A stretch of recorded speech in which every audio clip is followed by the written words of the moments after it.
Just a heads up, this episode, we're going to be talking a lot about some diet stuff, kind of weight loss tangentially related stuff. And, it's with us. It's fun. It's sassy. But it might not be something you're up to right now. So if you're not up to that, maybe skip this one and, I don't know, have a little glass of tea and maybe a little cookie and just kind of kick it back. And we'll be back next week.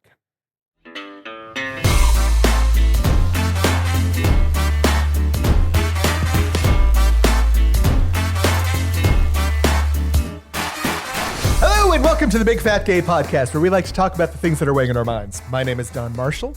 I am a big chubby guy who is apparently yelling into the microphone. And Dan is cringing. So when Dan is cringing at too much volume, you know you've gotten really, really loud. He's channeling the second episode of the day energy.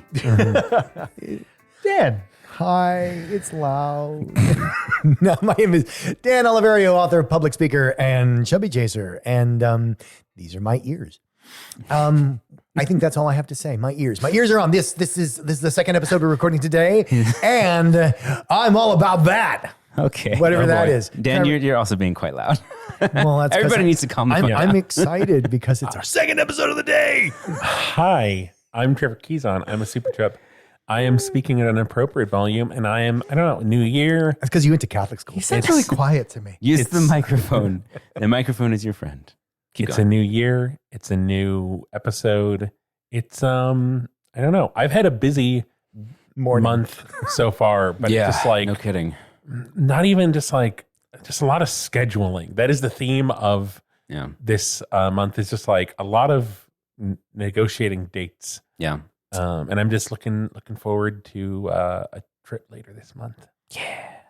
My name is Michael. I am a chaser, and today I am also a scheduling boy. It's been a lot, but last year things totally fell apart and the wheels came completely off. So now it's a month of keeping the wheels on. That's my minimum goal. Mm-hmm. just keep trucking. Just keep making forward progress. Michael Wheels on Willer. That's right. I kind of like that. It has a nice ring to it.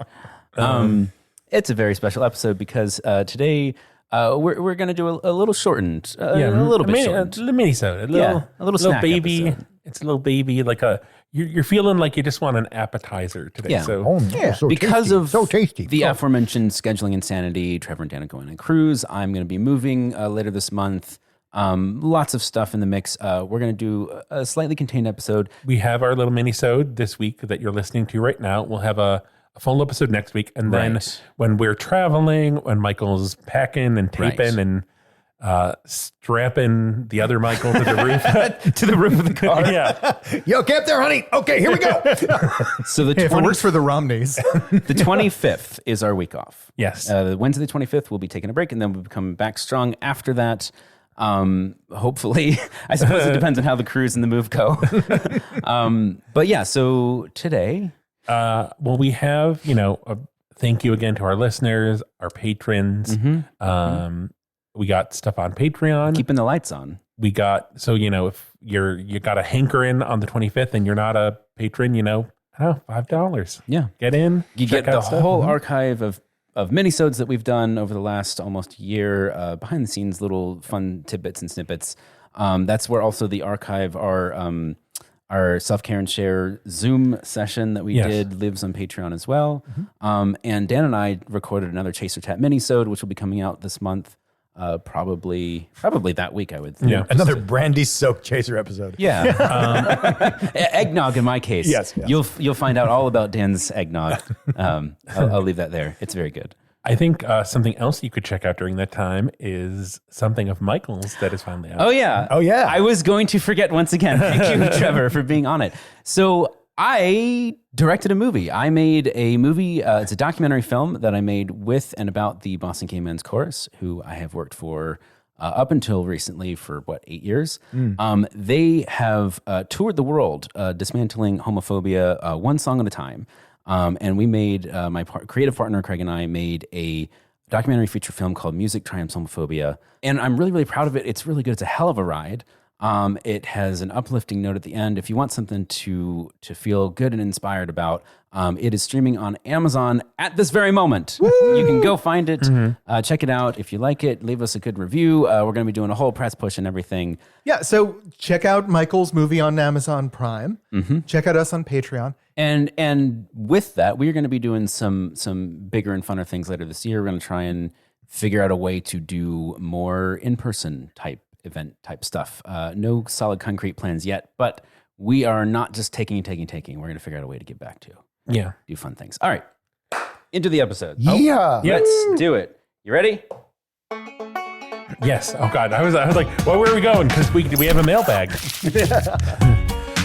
So you might remember in a past episode, we talked about this woman from Brazil who got stranded by her, I think it was Qatar Airlines, because they said, like, you're too fat to get on this flight. She says, how is that possible? Did the airline shrink, just right after my last 3 flights that I've been on? Yeah. And she's Brazilian, and she went and she sued them in Brazil and won. And I said, what was the legal reasoning behind that? Because I couldn't figure out how she won and how she won so much compensation. Well, a listener has answered that question. This is excellent, by the way. This is like the perfect use of writing us in. This is so cool. Okay.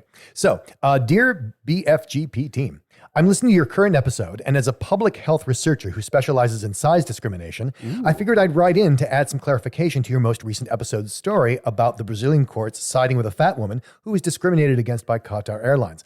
Brazil is actually one of a handful of countries worldwide that has robust legal protections against weight-based discrimination.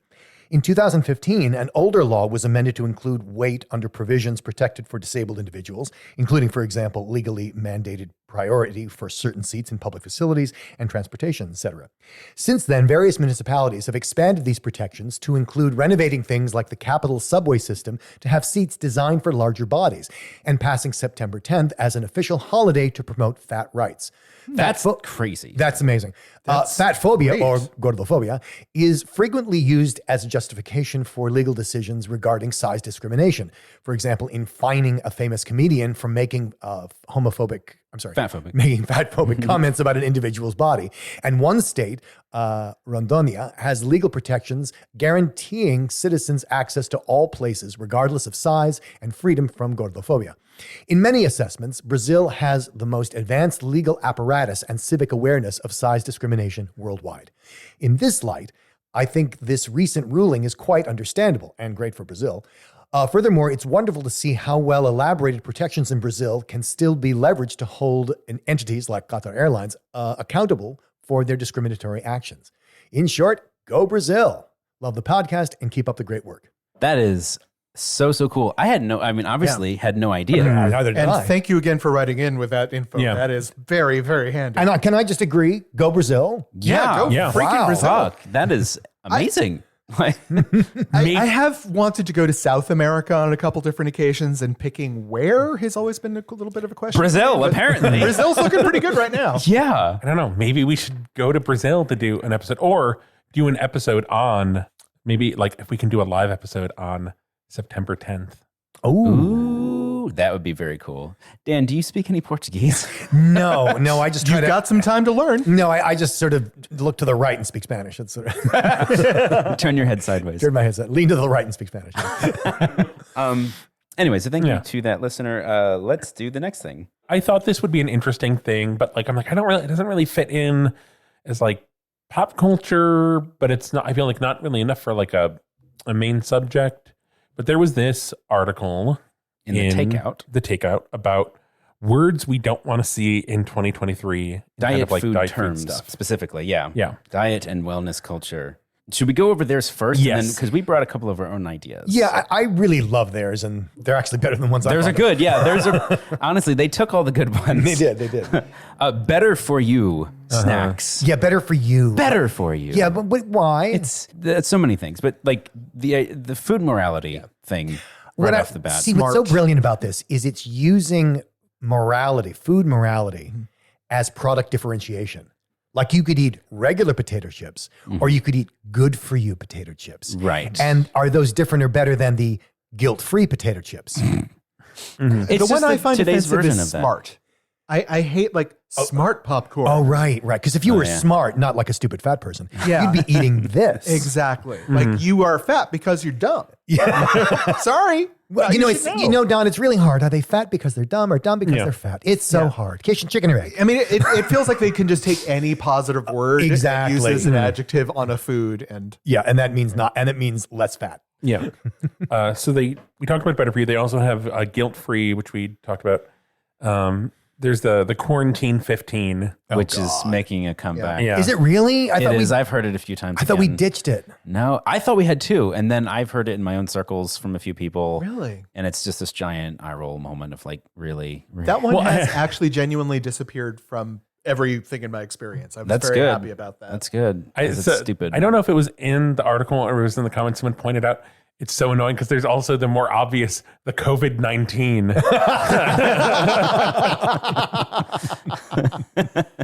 There is one I would like to add to the list. Yes. And I don't know how pervasive this is, but doing research for the bits, Yeah. I tend to fall into this, which is the woo-woo weight loss theories, right? Oh, God. so sound healing weight loss, Oh my God. prayer weight loss. Jesus doesn't love you fat. Pray the pounds away. What was the other one? I saw one with like crystal energy weight loss healing. I'm like, do you like Meth? do you grind amethyst and ingest it? Like just weird. Oh, you'd lose weight that way. Yeah, so those sort of theoretical, there is no way to prove that this would work. Intention healing. Let's go with Intention healing. intention Yeah, that's weight a good loss. summary. Intention weight loss. No, and there's Christian weight loss.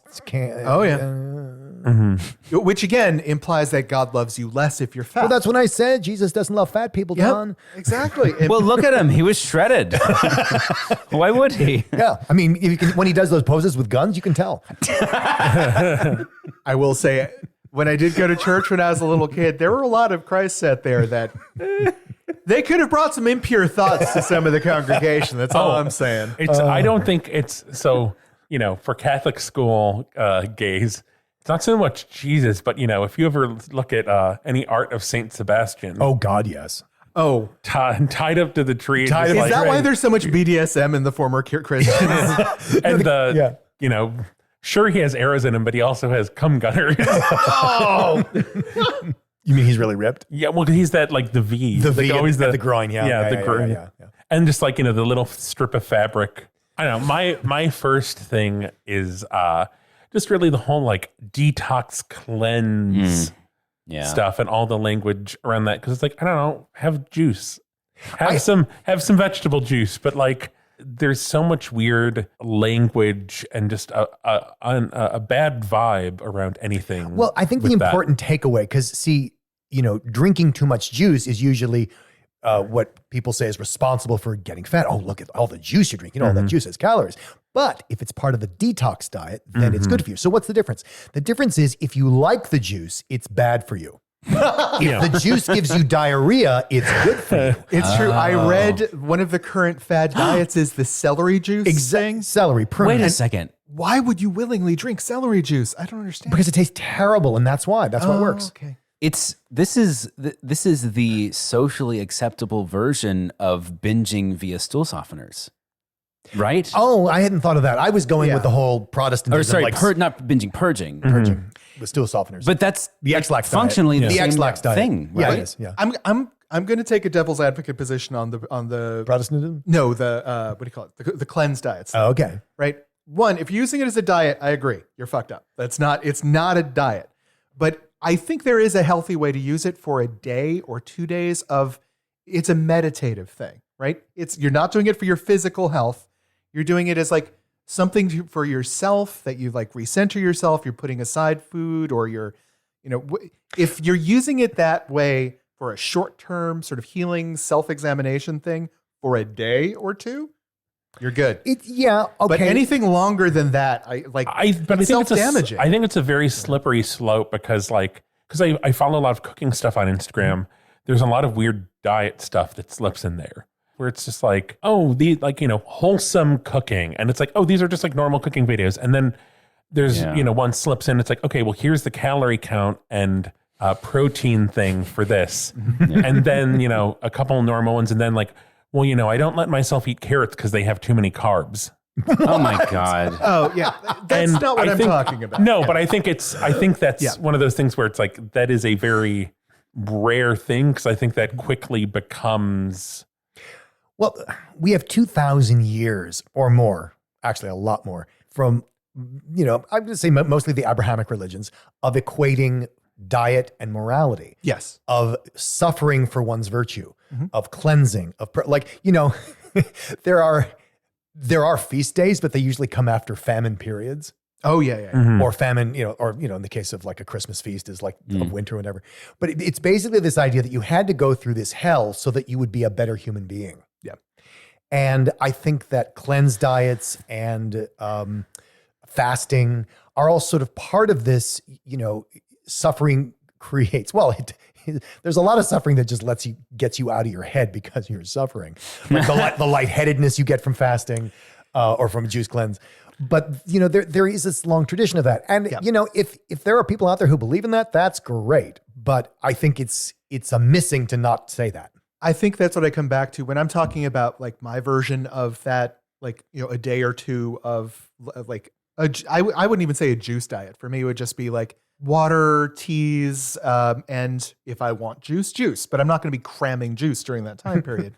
But for me, it's more about like, so right now, like I did it right after I got back from Christmas up in Oregon, because I felt like I had 7 pounds of stuffing moving through my intestines. And so taking a day to like move that through, it's not a weight loss thing. It literally is a cleanse for me. It's getting some of the stuff out of my system. Sure. It's a day of thought. It makes me think about my food and appreciate that stuff. So I just think. But if you make it a week-long thing, that's not good. Well, I just keep coming back to this idea, like, how come there's no religion or morality that says you should stuff the fuck out of yourself because God wants you to have it all? Like, there's no holiday like that. There's no, feast of the gluttonous because God is opulence, I think there were hedonistic days in most major Western faiths. They are they are as a replenishment from the suffering you endured to get there. Yeah, a little binge after your purge. Easter comes after Lent. Yeah. Oh, see, that's the missing piece for me, is that I don't always have those more involved Mardi Gras is the feast. Mardi Gras is the feast before you're gonna deprive yourself for. And different Abrahamic religions have different periods of that. Well, Dan, kind of everything fasting. in moderation. You have to balance it out. And moderation is defined by whatever your My mother dad told you always was did too that much. too. He was like, okay, it's Passover. Everyone is going to fast for 24 hours. Not us, but everyone else. No. And then we're going to have the big feast. So the moderation thing. So one of the other things that I see a lot of, there is the whole trend of like everything. We need more protein. We're not getting enough protein. Oh yeah. This is after like water. We're like, the whole like, well, you have to be a thirsty boss water bitch and drink this entire jug of water in a day. And here's some motivational messages along the jug For how far you get. Yeah. But none of these would go anywhere if you didn't have companies trying to figure out, okay, we make water, how do we get to push water? Well, and 'cause we the make bottle. milk, how do we push milk? We can sell the thirsty bitch jug.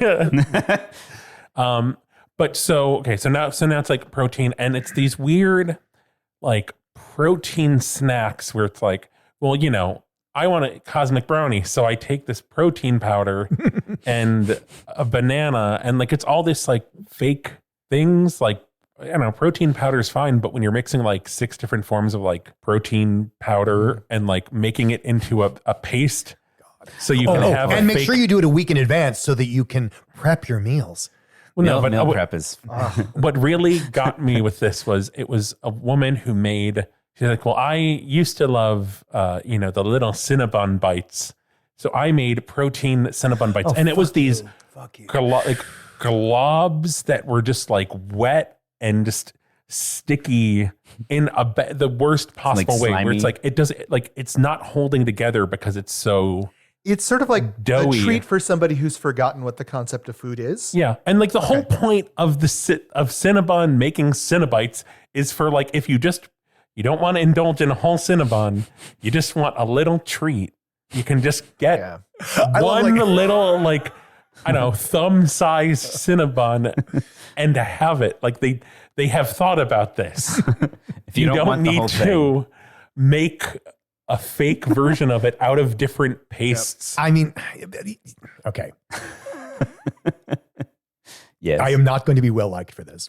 Uh-oh. Hot take alert. Oh, I think I know where you're going with this. Absolutely everything you're saying about this shit is based on the fact that a lot of people, especially Americans, do not care what their food tastes like as long as it is either moral or entertaining.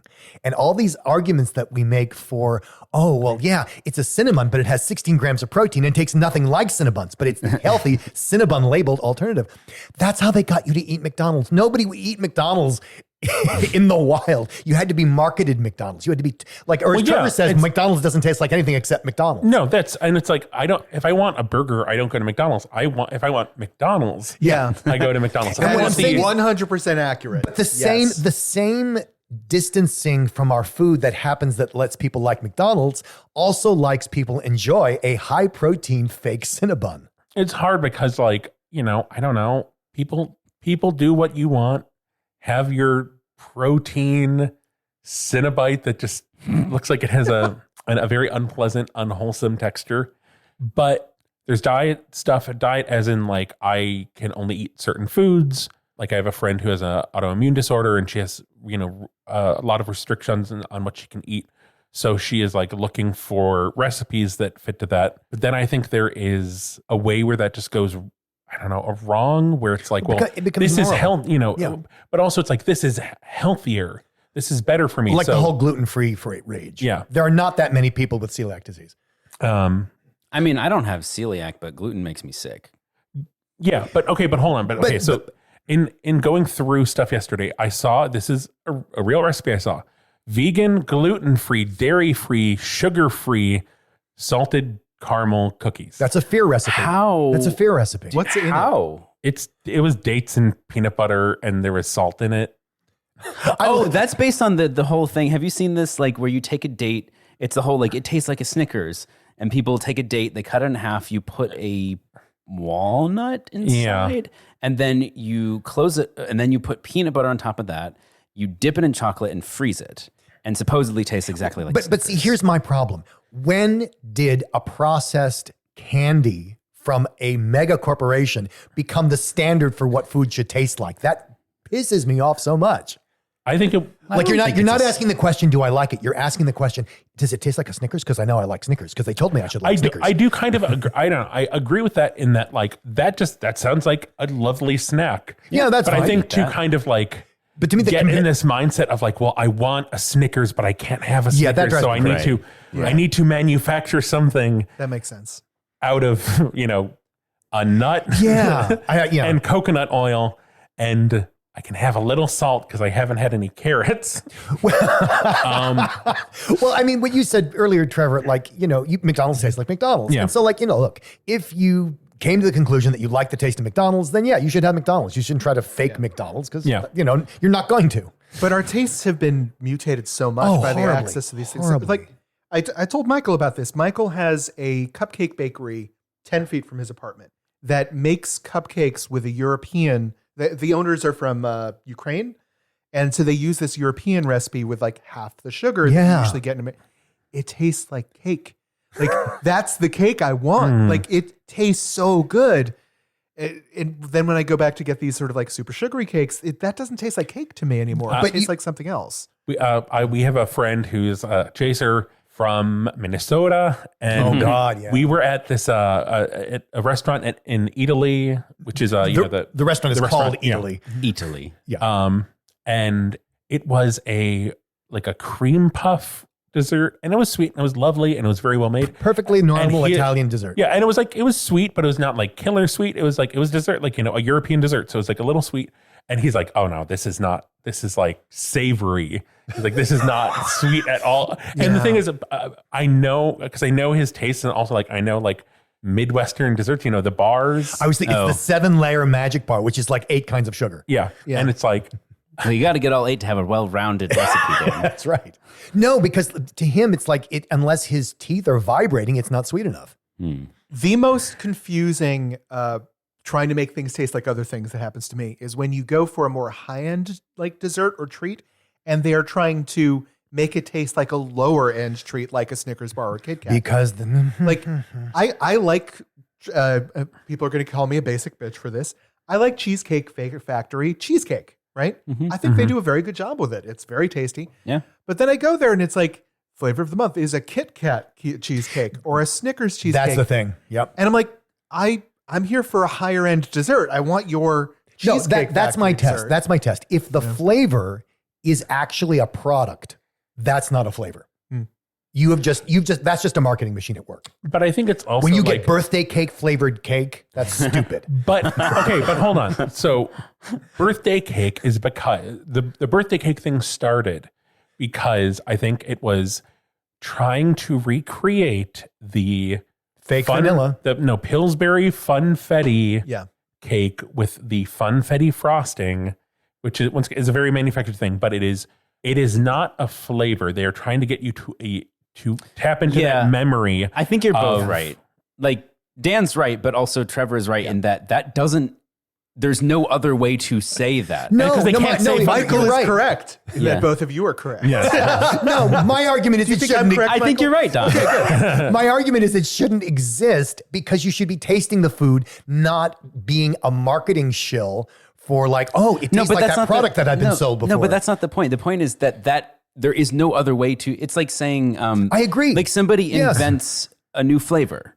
Like they invent a new flavor by combining two things, and there's nothing else in the world that tastes like it. You have to refer to that thing to say this is what my thing tastes like. You have to.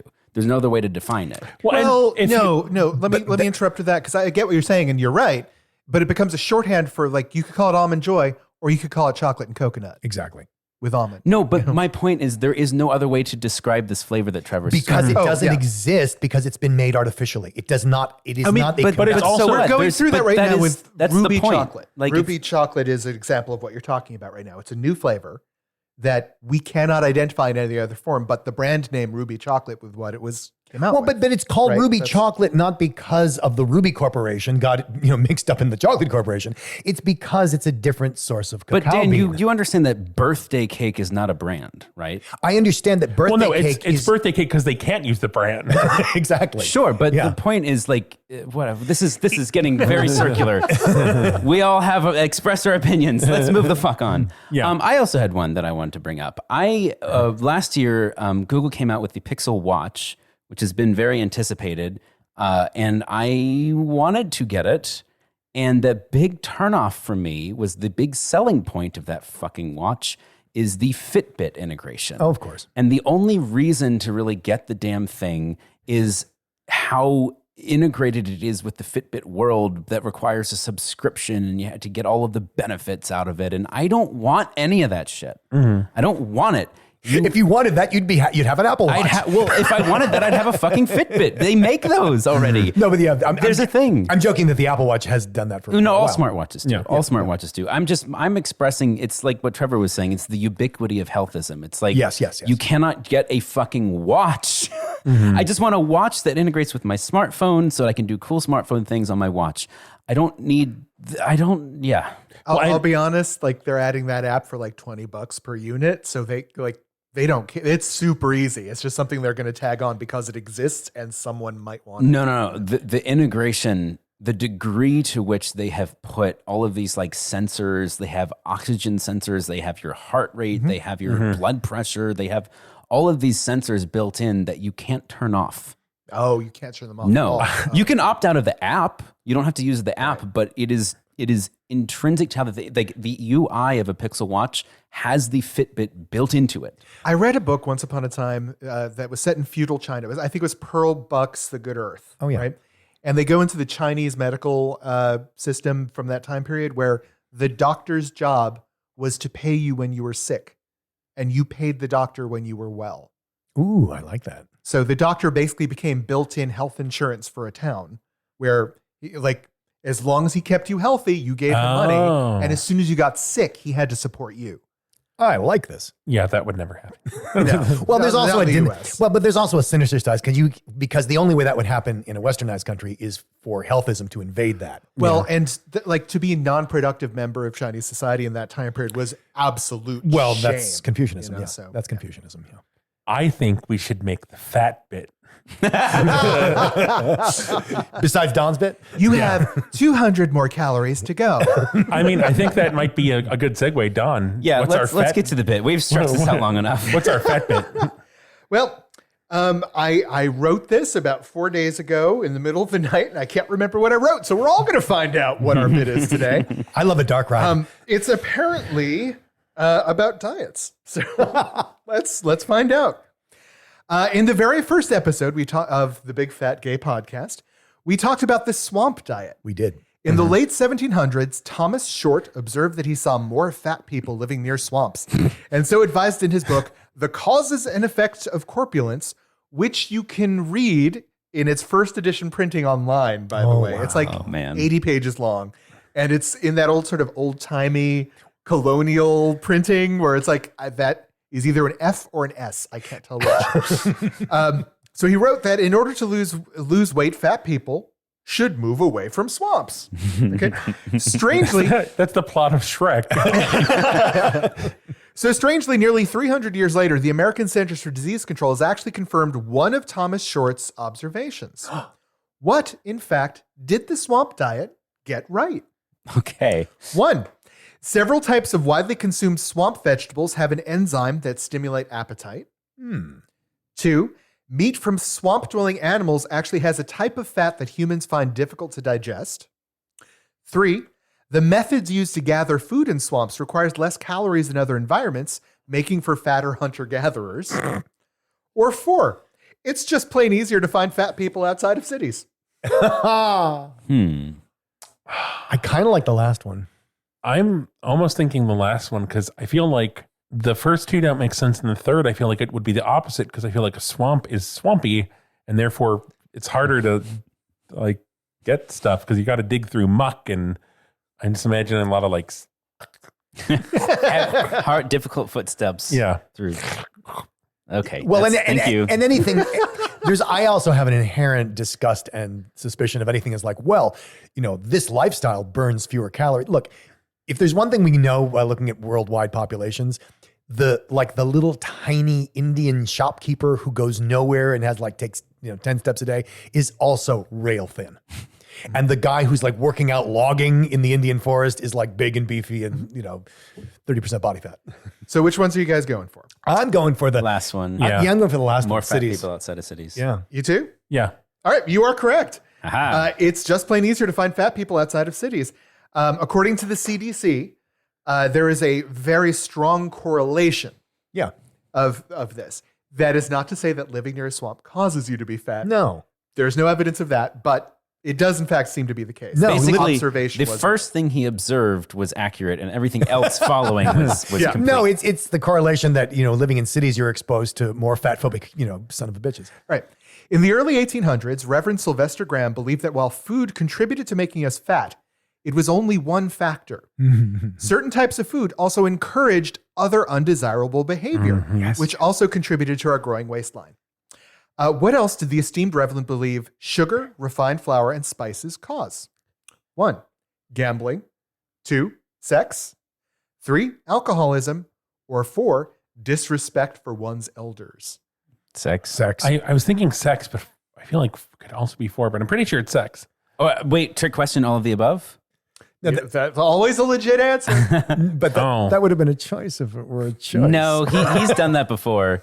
He's done it before where it's like, I surprise, think it you're might be all all right. I might think it might be all of the above because I think I know there has been things related I to think Graham all of the before. above. Well, I think trick know question. it was a huge, like, oh yes, give your boy children graham crackers because then they won't masturbate. Would you choose masturbation or a graham cracker? I don't know. If I didn't really think that would be an option, but I might also go with all of the above. Okay. Well, the correct answer on this one is in fact sex specific. Okay. Damn right, people. He didn't believe I guess he believed that like sex caused fatness. It's a little weird. No, it's the idea that being fat is part of a hedonistic lifestyle, which is also a sexual lifestyle and a lifestyle. So it's just If you look at this podcast, you ain't all wrong. All right. Diet pills have been around since the early 19th century. And even now are found to contain ingredients that can be considered questionable at best. But what ingredients were especially common in the earliest diet pills? I think One. I know this one. Cow placenta and child's urine. Ooh. No, that would be the 1980s. 2, arsenic and strychnine. Mm. 3, clay and sugar. Or 4, sawdust and gelatin. Clay and sugar, I think, is possible. I don't have a sense of how much arsenic you're able to consume without actually getting fatally sick. It's more than cyanide. I know that much. Okay. I'll bear that in mind. I think arsenic. Yeah. just 'cause I'm going to I go with feel the like arsenic and cyanide. Arsenic and strychnine. I feel like I see very frequently on like baby stuff. It's like arsenic free. Yeah, we don't do that anymore. Right. Yeah. We got 2 All for of arsenic us, and strychnine. 3. All 3? Yeah. All right. The correct answer is, in fact, arsenic and strychnine. Yeah. Yay, we got one. Death does, in fact, make you lose weight. So it is very likely that they work. It's very slimming.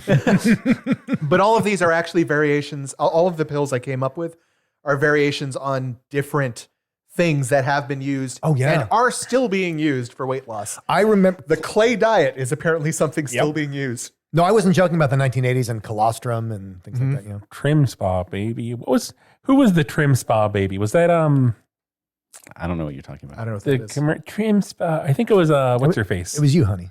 Anna Nicole. Did anyone remember this? Am I the only one? No, I have no idea. I don't know. Why are we done? Is Yep, this- that's Well, it. Well, if you Dear remember listener- if you remember Trimspa baby. Oh, I thought there was an infant who No, was the no, spokesperson not- for I thought there Trimspa. was too. You said the Trimspa I'm baby. picturing like Anna Nicole as a baby. Yeah, saying I it was thought- the Trimspa yeah. baby and the Gerber baby and the Pampers baby. Oh, that's funny. That's well. We're on Instagram and Twitter as @BigFatGayPod. We're on Facebook as the Big Fat Gay Podcast. 5 stars there, 5 stars everywhere. Leave us a review. Support us on Patreon at patreon.com/BigFatGayPod. See the articles we talk about at www.bigfatgaypod.com. And maybe you're still ringing in the new year. You're taking down decorations, Christmas decorations, New Year's decorations, and throwing out your little baby New Year stuff. But watch out, because apparently your baby New Year's not the only baby. It's the Trimspa baby Trimspa coming at baby. you, and you gotta. You already said watch out. I did. Yes. Well, Watch out again. Yeah.